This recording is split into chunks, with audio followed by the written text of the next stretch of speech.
Subscribe کریں mother diary channel کو اور ساتھ میں بیل آئیکن پریس کر دیں۔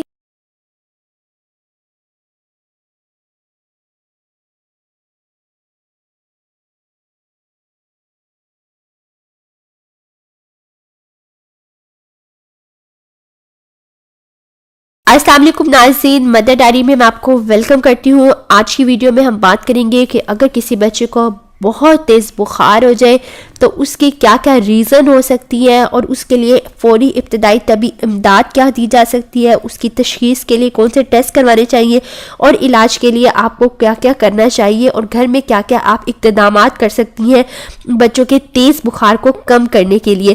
یاد رکھیں کہ بچوں میں کا تیز بخار کی وجہ سے ہزاروں کی تعداد میں بچے اس دنیا سے چلے جاتے ہیں، اس لیے اس چیز کو آج بہت اچھی طرح میں آپ کو سمجھاؤں گی اور آپ بہت دھیان سے سمجھیں کہ کون سی ٹائم جو ہے جب بچے کا آپ کو خطرناک حد تک آپ کو یعنی کہ آپ کو پریشان ہو جانا چاہیے اگر بچے کا تیز بخار ہے تو۔ اسی سلسلے میں ہماری آج کی ویڈیو ہے، ویڈیو کو اینڈ تک دیکھیے گا اور چینل کو سبسکرائب کر لیں، ساتھ میں بیل آئیکن پریس کر لیں، ویڈیو کو لائک کرنا مت بھولیے گا کیونکہ اس پہ ہمیں بہت زیادہ محنت لگتی ہے۔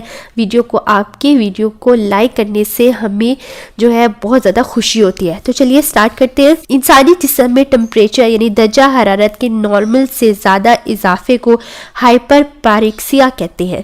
جب بخار 102 فارنہائٹ یا اس سے زیادہ ہو جائے تو اسے تیز بخار کہتے ہیں۔ تیز بخار جسمانی خلیات یعنی باڈی سیلز کے لیے بہت خطرناک ہوتا ہے اور 107 فارنہائٹ سے زیادہ بخار زندگی کے لیے انتہائی خطرناک ہو سکتا ہے، اور اس کے 107 اور 8 میں زندگی جو ہے وہ ختم ہو جاتی ہے۔ مہلک ترین بخار ہوتا ہے جب 107 یا 101 ہائٹ تک پہنچ جائے۔ بخار کن صورتوں میں ہو سکتا ہے؟ نمبر 1، گرمی یا لو لگنا، گردن توڑ بخار، شدید انفیکشن کی وجہ سے بخار، آپریشن کے بعد بخار، ملیریا بخار، ٹائیفائڈ بخار، سیپٹیسیمیا یعنی پیپ پڑنے کی وجہ سے اور کسی دوا کے استعمال کی وجہ سے بخار ہو۔ یہ چند صورتیں۔ تیز بخار کے نقصانات کیا ہو سکتے ہیں؟ بہت شدید تیز بخار میں دورے پڑتے ہیں، دست یا اسہال ہو سکتا ہے، شوک یعنی گھبراہٹ اور صدمہ بھی ہو سکتا ہے، غیر متوازن ذہنی کیفیت ہو سکتی ہے، بڑبڑانا، عجیب باتیں کرنا، کومے میں جا سکتا ہے اور مکمل بے ہوشی بھی ہو سکتی ہے۔ تیز بخار میں 102 فارنہائٹ درجہ حرارت کو تیز بخار کہتے ہیں، 104 فارنہائٹ درجہ حرارت کو شدید تیز بخار کہتے ہیں اور 105 کو نہایت شدید تیز بخار کہتے ہیں، 107 کو شدید اور خطرناک اور 108 کو خطرناک اور مہلک یعنی سمجھے ڈیتھ۔ ابتدائی طبی امداد کیا ہوتی ہے؟ بچوں کو تیز بخار کی پیچیدگیوں اور نقصانات سے بچانے کے لیے ابتدائی طبی امداد دینا انتہائی ضروری ہے۔ یہ بہت ہی آسان ہے اور ہر والدین کو اس کے بارے میں معلوم ہونا چاہیے۔ تیز بخار کی صورت میں بچوں کو ٹھنڈے پانی یعنی عام پانی کی پٹیاں کرنا ضروری ہے۔ اس کے لیے تولیہ، رومال، کپڑے کے ٹکڑے، دوپٹہ یا صاف ستھری روئی کو پانی میں بھگو کر بچے کے ماتھے، سر، سینے، پیٹ، بازو اور ٹانگوں پر بار بار پھیرا جائے۔ یہ ٹھنڈے پانی کی پٹیاں کسی بھی موسم، سردی، گرمی، بہار، خزاں میں کی جاتی ہیں۔ مقصد صرف یہ ہوتا ہے کہ بچے کا درجہ حرارت مزید بڑھ کر زیادہ نقصان کا باعث نہ ہو۔ بچے یا پھر جو بھی کوئی مریض ہے کہ بہت ہی یخ ٹھنڈے پانی یا برف کے ٹھنڈے پانی سے پٹیاں نہیں کرنی چاہیے۔ یہ پوائنٹ بہت زیادہ امپورٹنٹ ہے، اس کو نوٹ کر لیں کہ یخ پانی سے یا ٹھنڈے پانی سے بالکل بھی پٹیاں نہ کریں۔ پہلے زمانے میں ایسا ہوتا تھا کہ برف بھی پھیری جاتی تھی یا مریض کو یک ٹھنڈے پانی کے ٹب میں تالاب میں اچھی طرح نہلا دیا جاتا تھا اور بہت ہی یک پانی سے بچے کی یا مریض کی پٹیاں کی جاتی تھی۔ یہ نہ صرف کسی بچے کے بخار کے لیے بلکہ بڑے کے بخار کے لیے بھی آپ نے یہی چیزیں خیال کرنی ہے۔ لیکن نئی ریسرچ نے عام پانی سے نہانے، جسم پر پانی بہانے کو زیادہ مفید کہا ہے کیونکہ جلد کی خاصیت یہ ہے کہ وہ زیادہ سردی میں سکڑ جاتی ہے، جس سے جسم کی اندرونی حرارت جلد کے ذریعے باہر خارج نہیں ہو سکتی، اس لیے زیادہ ٹھنڈے پانی کے استعمال سے روک دیا ہے۔ گرمی خزاں بہار کے موسم میں تیز بخار کی صورت میں بچے کو اچھی طرح نہلایا جا سکتا ہے، جبکہ شدید سردی کے موسم میں بچے کے اوپر سے رضائی، کمبل، جیکٹ، جرسی اتار دیں۔ صرف جسم پر سادہ سوٹ ہونا چاہیے، اس سے جسم کو سردی لگنے سے خود ہی ٹمپریچر کم ہو جائے گا۔ اگر کمی نہ ہو رہی ہو تو کمرے کا دروازہ، کھڑکیاں کھول دینی چاہیے، کم رفتار سے پنکھا چلا دینا چاہیے، کمرے میں ہیٹر بند کر دینا چاہیے، انگیٹھی کو باہر رکھ دینا چاہیے، یا بچے کو باہر صحن، برآمدے یا چھت پر سردی میں کچھ دیر کے لیے بٹھائے رکھنا چاہیے۔ بچے کو سردی لگنے کی پرواہ نہیں کرنی چاہیے، بہت دھیان سے بات غور سے سن لیں۔ بخار کی صورت میں سردی سے زیادہ فائدہ ہوگا، کسی قسم کے نقصانات کا وہم نہیں کرنا چاہیے۔ اصل مقصد بچے کو تیز بخار میں درجہ حرارت مزید بڑھنے سے بچانا ہے، تاکہ خطرناک پیچیدگیوں سے بچنے کے لیے مریض کی جان بچائی جا سکے۔ اس لیے بہتر یہی ہے کہ جب بھی بچے کو کسی بھی موسم میں تیز بخار ہو تو فوراً پانی سے پٹیاں کی جائے۔ اس پر پسینہ لانے کے لیے رضائیاں، لحاف اور کمبل نہیں دینے چاہیے، بلکہ اینٹی پائریٹک میڈیسن، بخار اتارنے والی ادویات جیسے پیراسیٹامول، بروفن وغیرہ کوئی ایک فوری دی جائے۔ اس سے خود بخود پسینہ آ جائے گا اور بخار بھی کم ہو جائے گا۔ بچے کا وقفے سے ٹمپریچر چیک کرنا چاہیے۔ جب بخار کم ہو کے 100 فارنہائٹ ہو جائے تو پھر پٹیاں روک دیں۔ اگر تب تک آپ بچے کو پٹیاں کرتے رہیں، نہلاتے رہیں اور کوئی بھی چیز، لحاف، کمبل، جرسی وغیرہ بچے کو اوپر نہ دیں۔ اس کے بعد جب آپ کا بخار کم ہو جائے تو پھر بخار کی وجہ معلوم کرنے کے ٹیسٹ کروائے جائیں۔ اس کی تشخیص کے لیے ضروری ہے کہ مرض کے اصل اسباب معلوم کرنا بہت ضروری ہے۔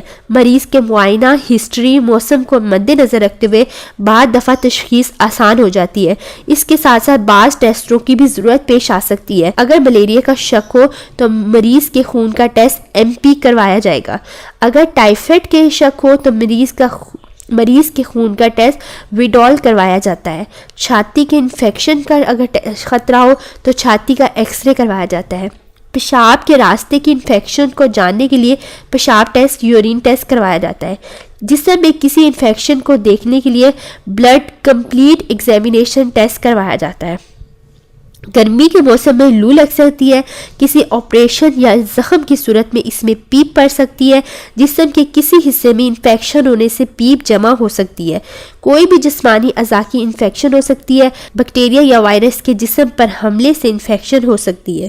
یہ سب ریزنز ہوتی ہیں اور اسی کے ذریعے ہی بہت زیادہ صحیح تشخیص ضروری ہے تاکہ اس کا صحیح علاج کیا جا سکتے۔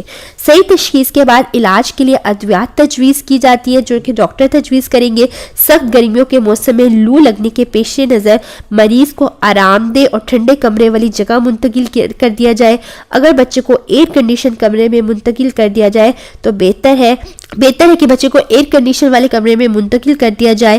اگر یہ سہولت میسر نہیں تو کمرے میں ایئر کولر کی سہولت موجود ہو تو اسے رکھا جائے، ساتھ ہو، لیکن یہ بھی سہولت موجود نہ ہو تو کمرے میں 1 یا 2 بلاک برف کے رکھ دیے جائیں۔ یہ میں آپ کو کب بتا رہی ہوں، شدید گرمی یا لو لگنے والے بخار میں، تاکہ اندرونی ماحول گرم اور خشک ہونے کے بجائے ٹھنڈا ہو جائے۔ ملیریا کی بخار کی صورت میں بچے کو دھڑکے کے ساتھ بخار ہوگا۔ پانی کی پٹیوں کے بعد ملیریا کے لیے علاج کے لیے ادویات دیں گے ڈاکٹر۔ ٹائیفائڈ کی صورت میں اینٹی بائیوٹک استعمال کرنے کے لیے دیں گے۔ تیز بخار جسم میں کسی بھی انفیکشن کے رد عمل کے طور پہ ظاہر ہوتا ہے۔ اب ایک ماں کے لیے ضروری ہے کہ جب بھی آپ کے بچے کو کبھی بھی 102 سے زیادہ بخار ہو تو آپ نے ہر 1 گھنٹے یا آدھے گھنٹے بعد گھر میں موجود تھرمامیٹر سے بچے کا ٹمپریچر نوٹ کرنا ہے، تاکہ بچے، اور اس کے بعد آپ پہلے ہی گھر میں جو میڈیسن دینا سٹارٹ کرتی ہیں جیسے پیراسیٹامول، اس کی ڈوز بھی آپ نے نوٹ کرنی ہے۔ اس کے بعد اگر آپ کے بچے کا بخار 1 دن کے مسلسل کیئر کے باوجود، یعنی مسلسل پٹیاں کرنے کے باوجود بھی نہ اترے تو پھر ذرا بھی کیئرلیس نہ ہو، فوراً ڈاکٹر کے پاس لے کے جائے، ایمرجنسی میں لے کے جائے۔ اگر آپ کا بچے کا بخار 103 یا 4 سے اوپر ہی ہے، 103 سے 102 سے زیادہ ہے اور اس کو ٹھیک نہیں ہو رہا، تو پھر آپ روزانہ کی بنیاد پر ڈاکٹر کے پاس لے کے جائیں، کیونکہ میں نے آپ کو بتا دیا ہے کہ بچوں کے اس بخار کی وجہ سے خدا نہ خواستہ بچوں کی موت بھی ہو سکتی ہے، بچے کا کسی بھی جسمانی اعضاء پہ اس کا افیکٹ بھی ہو سکتا ہے۔ اور بچہ شوق بے ہوشی اور بہت کسی قسم کے بچہ شوق میں بھی جا سکتا ہے، بے ہوشی میں بھی جا سکتا ہے، اور اس کے دورے بھی پڑ سکتے ہیں، اور کچھ بھی خدا نخواستہ ہو سکتا ہے۔ اس لیے احتیاط میں نے آپ کو بتا دی ہے، اس کے لیے ابتدائی طبی امداد بتا دی ہے۔ اور رہی بات احتیاط کرنے کی، یہ احتیاط تو یہی ہے کہ جب سردی کے موسم میں بچے کو ٹھنڈ سے بچائیں، مچھروں کے موسم میں بچوں کو نیٹ میں سلائیں، جالی لے لیں اس میں سلائیں تاکہ بچے کو مچھر جو ہے وہ نہیں آئے، کمروں میں آس پاس میں جگہوں پہ جالی لگوائیں، اسی طریقے سے جو بھی تاکہ وہ ڈینگی بخار اور اس قسم کے بخار سے بھی بچے کو بچائیں۔ اور احتیاط تو تقریباً سبھی مائیں کرتی ہیں، لیکن مزید تھوڑی سی احتیاط کریں تاکہ بچے کسی قسم کی بیماری کا شکار نہ ہو۔ اپنے بچے پر روز آیت الکرسی پڑھ کے پھونکیں، ان کا صدقہ دیں۔ اللہ تعالیٰ کسی بھی بچے کو ایسی مصیبت میں مت گرفتار کرے، کسی ماں کو بھی جو کسی ماں سے برداشت نہ ہو سکے۔ امید کرتی ہوں آپ کے لیے کافی ہیلپ فل ویڈیو ہوگی۔ ویڈیو کو لائک کرنا، چینل کو سبسکرائب کرنا مت بھولیے۔ ہمیں اپنی دعاؤں میں یاد رکھیں۔ اللہ حافظ۔